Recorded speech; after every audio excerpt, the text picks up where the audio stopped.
Train चलने को ही थी कि अचानक कोई जाना पहचाना सा चेहरा जनरल बोगी में आ गया।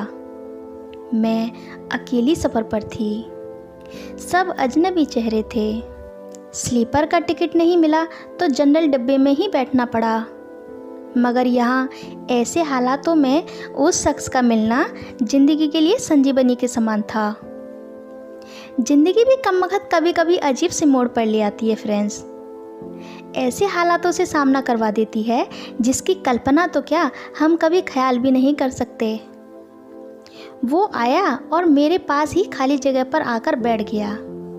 ना मेरी तरफ देखा, ना पहचानने की कोशिश की, बस कुछ इंच की दूरी बनाकर चुपचाप पास आकर बैठ गया।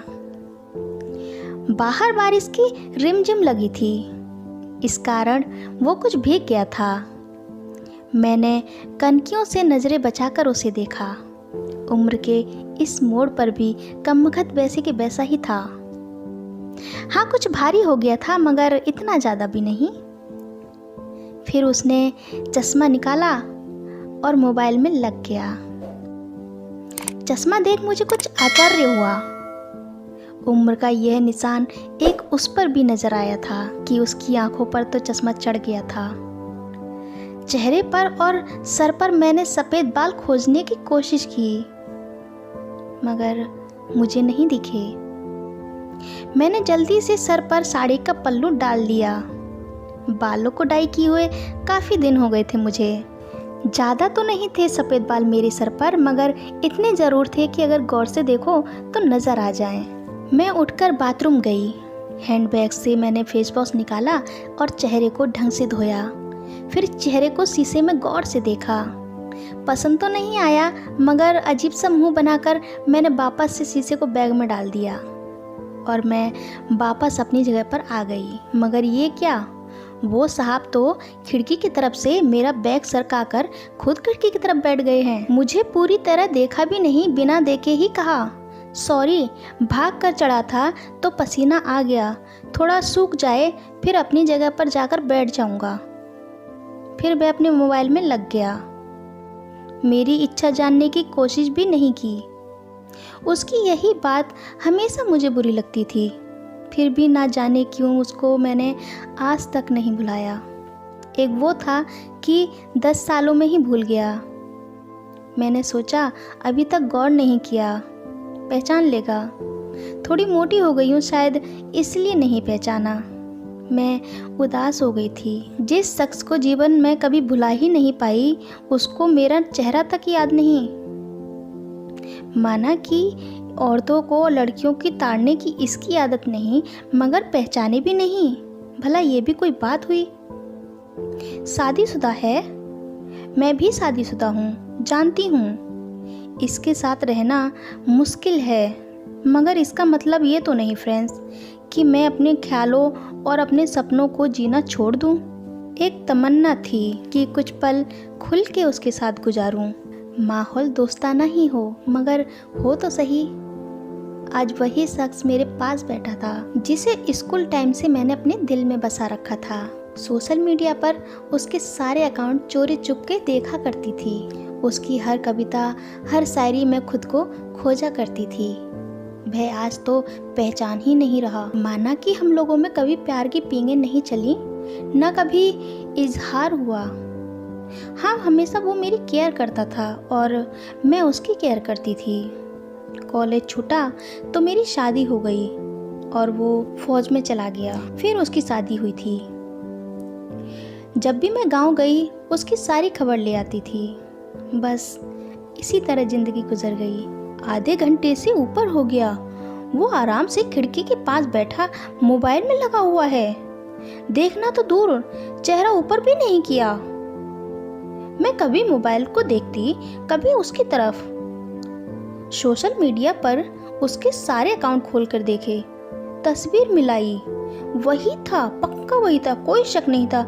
वैसे भी हम महिलाएं पहचानने में कभी धोखा नहीं खा सकती। 20 साल के बाद भी सिर्फ आंखों से पहचान लें।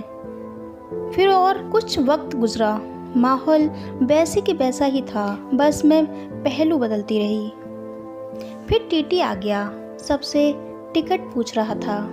मैंने अपना टिकट दिखा दिया। उससे पूछा तो उसने कहा नहीं है।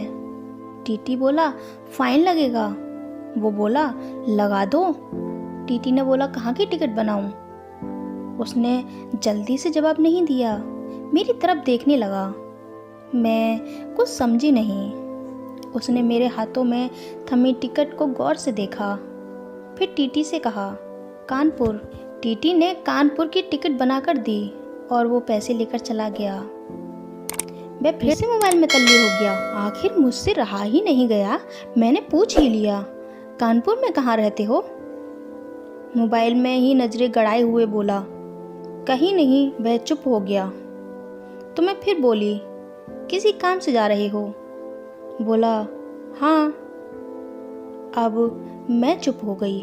वह अजनबी की तरह बात कर रहा था और अजनबी से कैसे पूछ लूं किस काम से जा रहा है। कुछ देर चुप रहने के बाद फिर मैंने पूछ ही लिया वहाँ शायद आप नौकरी करते हो? उसने कहा नहीं। मैंने फिर हिम्मत करके पूछ ही लिया तो फिर किसी से मिलने जा रहे हो? आखिरी जवाब सुनकर मेरी हिम्मत ही नहीं हुई कि मैं और भी कुछ पूछूं। अजीब आदमी था, बिना काम सफ़र कर रहा था। मैं मुंह फेर कर अपने मोबाइल में लग गई। कुछ देर बाद खुद ही बोला ये भी पूछ लो क्यों जा रहा हूँ? मेरे मुंह से जल्दी से निकला बताओ क्यों जा रहे हो? फिर मुझे अपने ही उतावलेपन पर शर्मिंदगी सी आ गई। उसने थोड़ा सा मुस्कुराते हुए कहा एक पुरानी दोस्त मिल गई जो आज अकेले सफ़र कर रही थी। फौजी आदमी हूँ, सुरक्षा करना मेरा कर्तव्य है। अकेले कैसे जाने देता, इसलिए उसे कानपुर तक छोड़ने जा रहा हूँ। इतना सुनकर मेरा दिल जोर से धड़का। नॉर्मल नहीं रह सकी मैं। हिम्मत करके फिर पूछा कहाँ है वो दोस्त? कमबख्त फिर मुस्कराता हुआ बोला यही मेरे पास बैठी है ना। इतना सुनकर मेरे सब कुछ समझ में आ गया कि क्यों उसने टिकट नहीं लिया था, क्योंकि उसे तो पता ही नहीं था मैं कहाँ जा रही हूँ। सिर्फ और सिर्फ मेरे लिए दिल्ली से कानपुर तक का सफ़र कर रहा था। जानकर इतनी खुशी मिली कि आंखों में आंसू आ गए। दिल के भीतर एक गोला सा बना और बनकर फूट गया। परिणाम में आंखें तो भीगनी ही थी। बोला रो क्यों रही हो? मैं बस इतना ही कह पाई तुम मर्द हो, समझ नहीं सकते। वो बोला क्योंकि थोड़ा लिख लेता हूँ इसलिए एक कवि और लेखक भी हूँ, सब समझ सकता हूँ। मैंने खुद को संभालते हुए कहा शुक्रिया मुझे पहचानने के लिए और मेरे लिए इतना टाइम निकालने के लिए। वो बोला प्लेटफॉर्म पर अकेली घूम रही थी, कोई साथ नहीं दिखा तो आना पड़ा। कल ही रक्षाबंधन था इसलिए बहुत भीड़ है। तुमको यूँ अकेले सफ़र नहीं करना चाहिए। क्या करती, उनको छुट्टी नहीं मिल रही थी। भाई यहाँ दिल्ली में आकर बस गए। राखी बांधने तो आना ही था। मैंने मजबूरी बताई। ऐसे भाइयों को राखी बांधने आई हो जिनको ये फिक्र नहीं कि बहन इतना लंबा सफ़र अकेले कैसे करेगी। मैंने कहा भाई शादी के बाद बाहर रहे कहाँ, भाभीयों के हो गए, मम्मी पापा रहे नहीं। इतना कहकर मैं उदास हो गई। फिर वो बोला तो पति, उनको तो समझना चाहिए। उनकी बहुत बिजी लाइफ है, मैं ज़्यादा डिस्टर्ब नहीं करती। आजकल इतना खतरा रहा भी तो नहीं, कर लेती हूँ मैं अकेले सफ़र। तुम अपनी सुनाओ, कैसे हो? मेरी याद नहीं आती? मैंने हिम्मत करके पूछा। वो चुप हो गया, कुछ नहीं बोला। तो मैंने बोला सॉरी, यूँ ही पूछ लिया। उसने शर्ट की बाजू की बटन खोलकर हाथ में पहना वो तांबे का कड़ा दिखाया जो मैंने ही फ्रेंडशिप डे पर उसे दिया था। बोला याद तो नहीं आती, पर कमबख्त ये तेरी याद दिला देता था। कड़ा देखकर दिल को बहुत सुकून मिला। मैं बोली कभी संपर्क क्यों नहीं किया? वो बोला डिस्टर्ब नहीं करना चाहता था। तुम्हारी अपनी ज़िंदगी है और मेरी अपनी ज़िंदगी है। मैंने डरते डरते पूछा, तो मैं छू लूँ? वो बोला, पाप नहीं लगेगा? मैं बोली, छूने से पाप नहीं लगता। और फिर कानपुर तक उसका हाथ पकड़कर मैं बैठी रही। बहुत सी बातें हुई। ज़िंदगी का ये ऐसा यादगार दिन था जिसे आखिरी सांस तक मैं कभी नहीं भूल सकती। मुझे सुरक्षित घर छोड़कर चला गया। रुका नहीं, वो बाहर से ही चला गया था। जम्मू थी उसकी ड्यूटी, वो जम्मू चला गया था। उसके बाद उससे कभी बात नहीं हुई क्योंकि हम लोगों ने एक दूसरे का नंबर नहीं लिया था। हालांकि हमारे बीच कभी भी नापाक कुछ नहीं था। एक पवित्र सा रिश्ता था, मगर रिश्तों की गरिमा बनाए रखना भी ज़रूरी था। फिर ठीक 1 महीने बाद मैंने अखबार में पढ़ा कि वो देश के लिए शहीद हो गया। क्या गुजरी होगी मुझ पर, बयान नहीं कर सकती।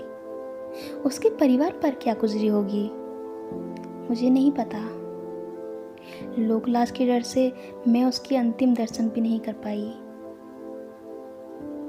आज उससे मिले पूरा 1 साल हो गया। आज भी रक्षाबंधन का दूसरा दिन है। आज भी सफ़र कर रही हूँ। दिल्ली से कानपुर जा रही हूँ। जानबूझकर जनरल डिब्बे का टिकट लिया है। अकेली हूँ। न जाने दिल क्यों आस लगाए बैठा है कि आज फिर आएगा और पसीना सुखाने के लिए उसी खिड़की के पास बैठा होगा। एक सफ़र वो था जिसमें कोई हमसफ़र नहीं था। एक आज का सफ़र है जिसमें उसकी यादें हमसफ़र हैं। बाकी ज़िंदगी का सफ़र जारी है फ्रेंड्स। देखते हैं कौन मिलता है, कौन साथ छोड़ता है। तो मिलते हैं आपसे अगली कहानी में। तब तक के लिए बाय बाय।